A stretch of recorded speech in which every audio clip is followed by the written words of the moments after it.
Well, the traditional trade of blacksmithing had almost gone the way of the dodo, but now TV shows like Game of Thrones have sparked a renewed interest in the profession, inspiring a growing number of young South Australians to put irons in the fire. Here's Paul Macon.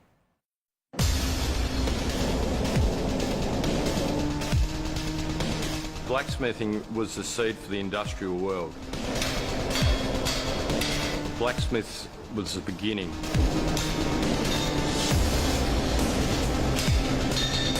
Long before movie myths, there was the original Iron Man, covering a myriad of occupations. Fitter and turners, boiler makers, welders, tool makers, they all stem from the blacksmithing family.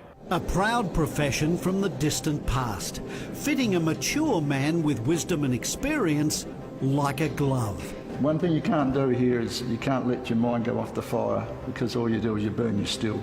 You can ruin a lot of work very quickly. So a lot falls on the shoulders of a 15-year-old.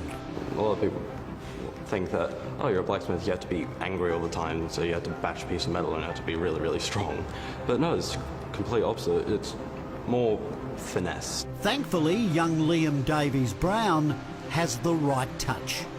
Oh, it's just the fact that you can just hit iron over and over and over again, and eventually you get something like, I don't know, a pair of tongs or a decorative rose or even a small sword or letter opener. TV and movies caused him to forge this path. Game of Thrones is quite medieval as such, like big dungeons, dragons, castles, war, swords. But this is no flight of fancy for this young'un. He's ready to strike while the iron's hot. I want to take as far as I can. I want to get an apprenticeship and eventually run my own workshop and take classes. Meanwhile, he potters around a workshop at his parents' home at Sedan, a small farming community between the Barossa Valley and the River Murray, and surprising all and sundry. Oh, you're one of those people who make stuff out of wrought iron that died out like 150 years ago. Liam's 4 siblings are into teaching, IT, medicine and flying, but none of that turns Liam's head. All he cares about is proving his mettle. Banging iron is pretty okay, in my opinion, so why don't I just give it a shot? Every spare moment he has, he's got a project, he's got an idea, he's got tools that he's trying out. He's forever over there most days. Parents Alan and Kathy admire their son for taking a path less travelled.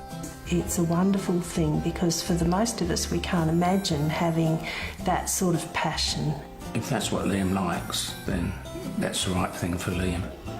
You know, he wouldn't make an airline pilot, he wouldn't make a doctor. He's more creative. Liam's being taught the finer points of blacksmithing by expert John Fergus. He's young. It takes a long time. He's picked up some skills as being able to use hammers and things like that. It's a long road.